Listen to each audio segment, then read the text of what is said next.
Hi friends, இந்த வீடியோவில் வந்து நம்ம என்ன பார்க்க போகிறோம் அப்படின்னு கேட்டிங்கன்னா, இப்போ நம்ம தல அஜித் வந்து லேட்டஸ்ட் ஒரு இன்டர்வியூவில் வந்து எனக்கு வந்து தமிழ் வந்து சரியாக பேச தெரியாது அப்படின்ட்டு வந்து இப்போ வந்து ரொம்ப பெரிய ஷாக்கிங் விஷயத்த வந்து சொல்லியிருக்காங்க. ஸோ அந்த ஒரு விஷயம் தல அஜித் ஃபேன்ஸ் மத்தியில் ரொம்ப ரொம்ப ட்ரெண்டிங்காக போயிட்டுருக்கு.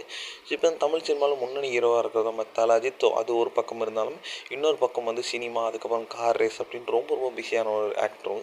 ஸோ இப்போ வந்து குட் பேட் அக்லி திரைப்படத்துக்கு அப்புறம் வந்து தல அஜித் வந்து AK64 திரைப்படத்தில் அறிவிப்பு வந்து அஃபிஷியலாக இன்னும் வரல. ஆனால் வந்து அன்அஃபிஷியலாக ஆதிக்கே சொல்லிட்டார், நான் தான் ஏற்கிறேன் அப்படின்ட்டு. ஸோ இந்த திரைப்படத்தை படப்பிடிப்பு வருகிற ஜனவரி மாதம் துவங்கும் அப்படின்ட்டு சொல்லப்படுது. ஸோ சமீபத்தில் அஜித் அளித்த ஒரு பேட்டியில் வந்து இணையதளத்தில் ரொம்ப ரொம்ப வைரல் ஆகிட்டு இருக்குங்க. ஸோ அதில் வந்து சினிமா, கார் ரேஸ், வாழ்க்கை, ஸோ அரசியல், ரசிகர்கள் அப்படின்ட்டு பல விஷயங்களை பற்றி தல அஜித் வந்து பேசியிருந்தாங்க. ஸோ இதுலேயும் வந்து கரூர் துயர சம்பவம் குறித்தும் வந்து அவர் வந்து பேசியது ரொம்ப ரொம்ப முக்கியமாக பார்க்கப்படுது.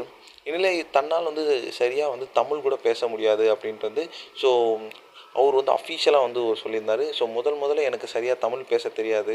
ஸோ உச்சரிப்பில் வந்து நிறைய வித்தியாசம் இருந்துச்சு. ஸோ அதை சரி பண்ண நான் ரொம்ப ரொம்ப கடுமையாக உழைச்சிருக்கேன். நான் சினிமாவுக்கு வந்த புதுசில் என் பேரை மாற்றிக்க சொன்னாங்க. ஆனால் வேறு எந்த பேரும் வேணாம், நான் உறுதியாக சொல்லிட்டேன். கடின உழைப்பு மற்றும் விடாமுயற்சியால் தான் நான் நிறைய சவால்களை வந்து கடந்து வந்திருக்கேன். ஸோ அதனாலே வந்து என் பேரை மாற்றக்கூடாது அப்படின்ட்டு ரொம்ப ரொம்ப உறுதியாக இருந்தேன் அப்படின்ட்டு இந்த ஒரு இன்டர்வியூ வந்து தல அஜித்துக்கு வந்து ஃபேன்ஸுக்கு ரொம்ப ரொம்ப மோட்டிவேஷ்னலாகவே இருக்குது.